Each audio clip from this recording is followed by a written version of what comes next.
Europe की भारत को सीधी पेशकश दुनिया के सबसे घातक साइलेंट किलर में बनाया भागीदार। अब खरीदार नहीं, निर्माता बनेगा भारत। मेक इन इंडिया की गूंज से कांप उठा विश्व का रक्षा बाजार। दुश्मन के किले में 1500 किलोमीटर अंदर घुसकर अदृश्य वार। भारत को मिलेगी वो ताकत जो लिखेगी जंग का नया इतिहास। चीन पाकिस्तान का मिसाइल जाल होगा पल में ढेर। भारत के तरकश में आ रहा भविष्य का अचूक ब्रह्मास्त्र। जब दुनिया भर के रक्षा विशेषज्ञ भारत को सिर्फ हथियारों के एक बड़े बाजार के तौर पर देख रहे थे, जब हमारे विरोधी इस बात से खुश थे कि भारत अपनी सुरक्षा के लिए हमेशा पश्चिम या रूस की तरफ देखेगा, ठीक उसी वक्त यूरोप के सबसे बड़े हथियार निर्माताओं के मुख्यालय में एक ऐसी गुप्त योजना पक रही थी जिसने इस पूरी कहानी को ही पलट कर रख दिया है। ये कथा है एक ऐसे खुले निमंत्रण की, एक ऐसी पेशकश की जो किसी मदद या खैरात की नहीं, बल्कि कंधे से कंधा मिलाकर चलने की है, बराबरी की साझेदारी की है। जो देश कल तक हमें राफेल लड़ाकू विमान बेच रहे थे, आज वो खुद भारत के दरवाजे पर खड़े होकर कह रहे हैं कि आइए मिलकर भविष्य का वो हथियार गढ़ते हैं जिसकी काट दुनिया में किसी के पास न हो। ये कहानी है उस नए हिंदुस्तान की जिसके डीआरडीओ के वैज्ञानिकों की मेधा और तकनीकी कौशल के सामने आज पूरी दुनिया नतमस्तक है। ये उस वैश्विक शक्ति समीकरण के बदलने की कहानी है जिसमें भारत अब सिर्फ एक ग्राहक नहीं, बल्कि खेल का सबसे अहम खिलाड़ी बनने की राह पर है। हम आपको दिखाएंगे इस सनसनीखेज खबर के हर पहलू को, तो अंत तक हमारे साथ बने रहें। और इस मुद्दे पर आपकी क्या राय है, हमें कमेंट्स में जरूर बताएं। राफेल के निर्माताओं का भारत को शाही न्योता, डीआरडीओ की बुद्धि और यूरोप की तकनीक का होगा मिलन। क्या भारत के निर्भय और ब्रह्मोस 2 प्रोग्राम ने यूरोप को डरा दिया? वो अंदर की बात जिसने पश्चिम को सोचने पर मजबूर किया। तो आइए अब उस गुप्त प्रस्ताव पर से पर्दा उठाते हैं जिसने दुनिया के रक्षा गलियारों में एक नई सनसनी फैला दी है। यूरोप की सबसे बड़ी मिसाइल निर्माता कंपनी एमबीडीए, वही कंपनी जो राफेल के लिए स्कैल्प और मीटियोर जैसी विश्व प्रसिद्ध मिसाइलें बनाती है, ने भारत को आधिकारिक तौर पर अपने सबसे बड़े और महत्वाकांक्षी प्रोजेक्ट में एक विकास साझेदार के तौर पर शामिल होने के लिए आमंत्रित किया है। यह प्रोजेक्ट है FCASW, future cruise anti ship weapon, जिसे अब एक नया और भी खतरनाक नाम दिया गया है, स्ट्रैट्स। यह कोई मामूली मिसाइल बेचने का प्रस्ताव नहीं है, बल्कि यह उस मिसाइल की तकनीक को गढ़ने, उसे विकसित करने और आखिरकार उसे भारत की धरती पर ही बनाने का एक ऐतिहासिक अवसर है। यह आत्मनिर्भर भारत के सपने की उस सबसे बड़ी उड़ान का प्रतीक है जहां दुनिया अब हमें सिर्फ एक उपभोक्ता के तौर पर नहीं, बल्कि एक तकनीकी ध्रुव के रूप में स्वीकार कर रही है। यह प्रस्ताव उस पुरानी पेशकश से कहीं आगे है जिसमें एमबीडीए ने भारत को अपनी स्कैल्प-जी क्रूज मिसाइल के अगले संस्करण को मिलकर बनाने के लिए कहा था। इस बार उन्होंने मानो अपनी पूरी टेक्नोलॉजिकल विरासत की चाबी ही भारत के सामने रख दी है। यह प्रोजेक्ट फ्रांस, ब्रिटेन और इटली का एक साझा सपना है और अब वे चाहते हैं कि इस तिकड़ी की चौथी और सबसे मजबूत कड़ी भारत बने। यह कदम दिखाता है कि एमबीडीए और यूरोपीय देश भारतीय बाजार में अपनी स्थिति को लेकर कितने गंभीर हैं। खासकर एयरो इंडिया 2025 में हुई उच्च स्तरीय बैठकों के बाद यह उस नए भारत का सम्मान है जो अब अपनी शर्तों पर दुनिया के साथ संवाद करता है। आखिर क्या है ये स्ट्रैटस मिसाइल सिस्टम? तो सवाल उठता है कि आखिर ये स्ट्रैटस मिसाइल सिस्टम है क्या चीज और क्यों इसे भविष्य के युद्धों का गेम चेंजर माना जा रहा है? असल में ये एक अकेली मिसाइल नहीं, बल्कि 2 विध्वंसक भाइयों का एक परिवार है जिन्हें अलग अलग मिशनों के लिए इस तरह डिजाइन किया गया है कि दुश्मन के पास छिपने या बचने का कोई रास्ता ही न बचे। पहला विध्वंसक स्ट्रैट्स LO, लो ऑब्जर्वेबल, यानी खामोश शिकारी। ये इस परिवार का साइलेंट किलर है।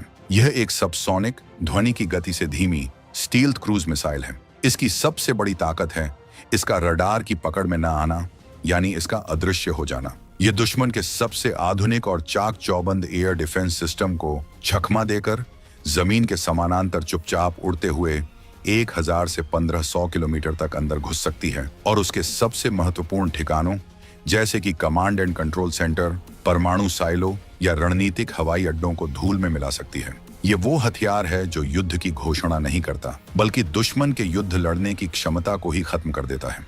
ये भारत को वो डीप स्ट्राइक कैपेबिलिटी प्रदान करेगा जिसका इंतजार दशकों से था।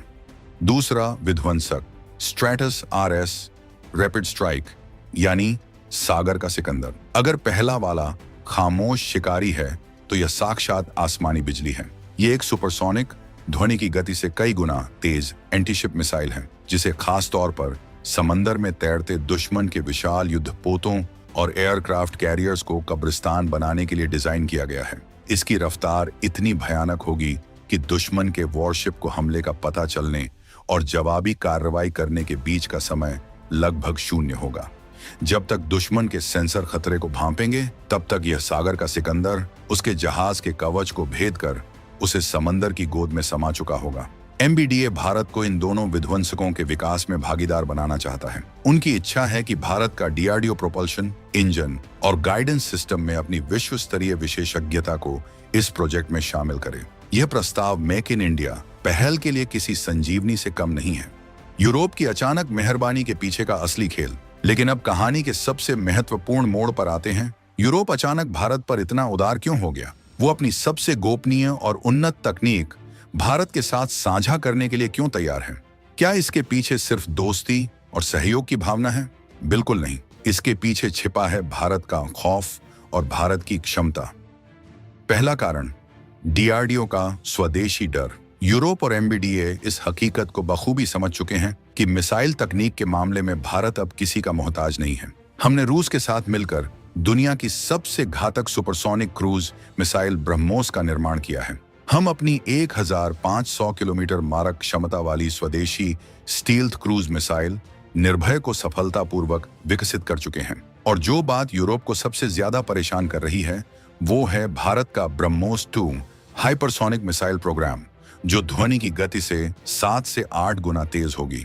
एमबीडीए को यह डर सता रहा है कि अगर भारत ने अपना हाइपरसोनिक मिसाइल बना लिया तो उनका स्ट्रैटस सिस्टम भारत के लिए अप्रासंगिक हो जाएगा और वे दुनिया का सबसे बड़ा रक्षा बाजार हमेशा के लिए खो देंगे।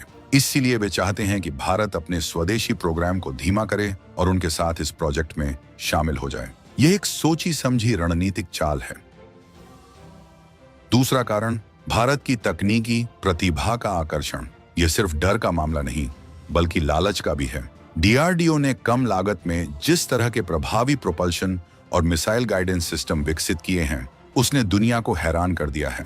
एमबीडीए चाहता है कि डीआरडीओ की इस विशेषज्ञता का लाभ उठाकर वह अपने स्ट्रैटस प्रोग्राम को और अधिक घातक और किफायती बना सके। वे भारत को केवल एक खरीदार के रूप में नहीं, बल्कि एक तकनीकी शक्ति के रूप में देख रहे हैं, जिससे वे भी सीख सकते हैं।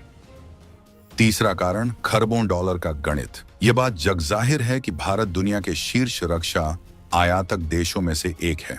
एमबीडीए को पता है कि अगर भारत इस प्रोजेक्ट में सह निर्माता बन गया तो भविष्य में भारतीय सशस्त्र बल हजारों की संख्या में इन मिसाइलों का ऑर्डर देंगे, जो उनके लिए खरबों डॉलर का एक सुनिश्चित व्यापार होगा। इस सुनहरे प्रस्ताव के बावजूद भारत सरकार एक बड़े धर्म संकट का सामना कर रही है। क्या हमें यूरोप के इस आकर्षक निमंत्रण को स्वीकार करना चाहिए, या फिर आत्मनिर्भरता के अपने चुने हुए मार्ग पर आगे बढ़ते हुए स्वदेशी, निर्भय और भविष्य के ब्रह्मोस 2 पर ही अपना ध्यान केंद्रित करना चाहिए? दोनों ही रास्तों के अपने अपने फायदे और नुकसान हैं। साझेदारी का रास्ता, अगर हम एमबीडीए के साथ जाते हैं तो हमें बिना वर्षों की मेहनत के दुनिया की सबसे आधुनिक मिसाइल तकनीक तक सीधी पहुंच मिल जाएगी। हमें एक विकसित प्लेटफॉर्म मिलेगा जिससे हमारा समय और संसाधन बचेंगे।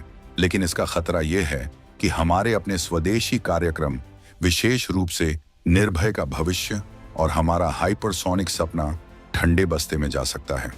हम एक बार फिर एक संयुक्त उद्यम पर आश्रित हो जाएंगे। आत्मनिर्भरता का रास्ता। और अगर हम अकेले चलने का निर्णय लेते हैं तो यह मार्ग निस्संदेह लंबा और चुनौतियों से भरा होगा। हमें हर तकनीक को शून्य से विकसित करना होगा, जिसमें अधिक समय और धन लगेगा।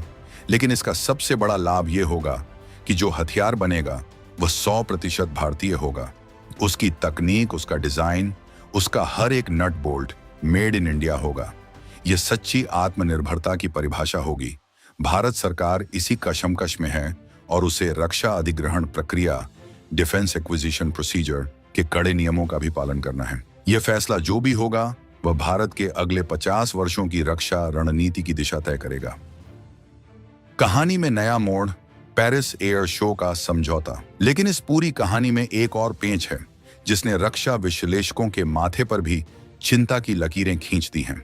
इसी साल जून 2025 में हुए पेरिस एयर शो में MBDA ने दुनिया के सामने स्ट्रैटस मिसाइलों के फुल स्केल मॉडल प्रदर्शित किए। लेकिन जो नया डिजाइन सामने आया, खासकर स्ट्रैटस LO खामोश शिकारी का, उसने एक नई बहस को जन्म दे दिया है। पहले के कॉन्सेप्ट डिजाइन में यह मिसाइल बहुत ही फ्यूचरिस्टिक और अल्ट्रा स्टील थी नजर आ रही थी, लेकिन नया डिजाइन काफी हद तक पारंपरिक है। इसका ढांचा चौकोर है, पंख बड़े हैं और इसकी टेल असेंबली पुरानी स्कैल्प या जर्मनी की टॉरस मिसाइल से मिलती जुलती है। आलोचकों का तर्क है कि यह एरोडायनामिक्स और स्टील्थ के मामले में एक पीछे की ओर लिया गया कदम है। उन्हें आशंका है कि यह डिजाइन भविष्य के एयर डिफेंस सिस्टम के सामने उतना प्रभावी साबित नहीं होगा जितना की उम्मीद की जा रही थी। कुछ विशेषज्ञों का मानना है कि ऐसा तीनों देशों, फ्रांस, UK, इटली के विभिन्न लड़ाकू विमानों के साथ अनुकूलता और विश्वसनीयता को प्राथमिकता देने के कारण किया गया है। शायद वे कुछ नया और क्रांतिकारी करने के जोखिम के बजाय एक आजमाए हुए और भरोसेमंद डिजाइन पर टिके रहना चाहते हैं। यह भारत के लिए भी एक बड़ा प्रश्न चिन्ह खड़ा करता है। क्या हमें एक ऐसे कार्यक्रम में अपना भविष्य निवेश करना चाहिए जिसकी तकनीक पर शुरुआत में ही समझौता होता दिख रहा है? यानी दोस्तों, भारत आज एक ऐसे ऐतिहासिक चौराहे पर है जहां से निकलने वाले दोनों रास्ते उसे एक महाशक्ति के रूप में स्थापित करते हैं। एक रास्ता सहयोग का है तो दूसरा संपूर्ण आत्मनिर्भरता का।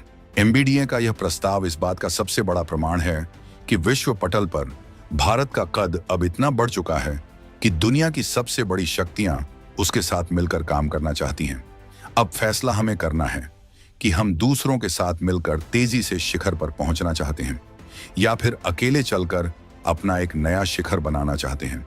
फैसला चाहे जो भी हो, एक बात शीशे की तरह साफ है, भविष्य के सबसे खतरनाक हथियारों की कमान में एक हाथ भारत का भी होगा और यह एहसास हमारे दुश्मनों की रातों की नींद हराम करने के लिए काफी है।